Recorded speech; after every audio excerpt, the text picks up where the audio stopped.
The Lives of the Saints by Father Alban Butler, May 30th, St. Felix I, Pope and Martyr, Anno Domini 274. He was a Roman by birth and succeeded St. Dionysius in the government of the Church in 269.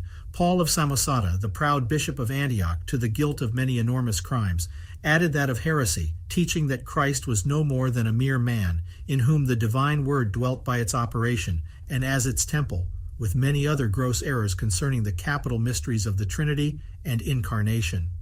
2 councils were held at Antioch to examine his cause, but by various arts and subterfuges he escaped condemnation.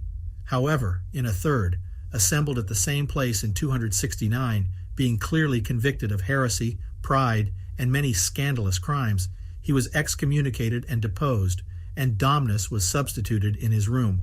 Paul still maintained himself in the possession of the episcopal house. The bishop therefore had recourse to the Emperor Aurelian, who, though a pagan, gave an order that the house should belong to him, to whom the bishops of Rome and Italy adjudged it, as Eusebius writes. St. Felix had before declared himself against that heresiarch, for the council had sent the synodal letter to St. Dionysius, who, being dead, it had been delivered to St. Felix. It must have been on that occasion that our holy Pope wrote to Maximus, Bishop of Alexandria, a learned epistle quoted by the Council of Ephesus, St. Cyril of Alexandria, and St. Vincent of Lerins, in which he clearly explained the Catholic doctrine of the whole mystery of the Incarnation. St. Cyril has preserved us a fragment of it.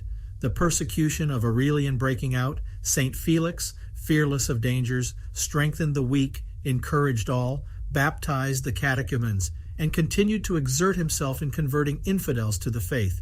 He himself obtained the glory of martyrdom, which title is given him by the Council of Ephesus, by St. Cyril, and by St. Vincent of Lerins.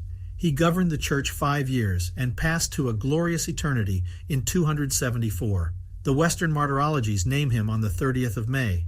The example of Christ and of all his saints ought to encourage us under all trials to suffer with patience and even with joy. We shall soon begin to feel that it is sweet to tread in the steps of a God-man, and shall find that if we courageously take up our crosses, he will make them light by bearing them with us.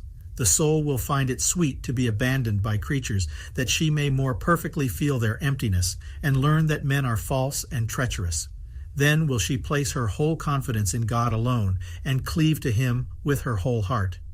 Forsaken and forgotten by creatures, she finds no relish but in God, who enters her more powerfully, and fills her with his consolations the more sweetly, as she is the more weaned and separated from all earthly things, and more purely adheres to him, who never forsakes those who sincerely seek him. "O happy exchange," cries out St. Francis of Sales, "the soul thus abandoned in the eyes of men now possesses God instead of creatures."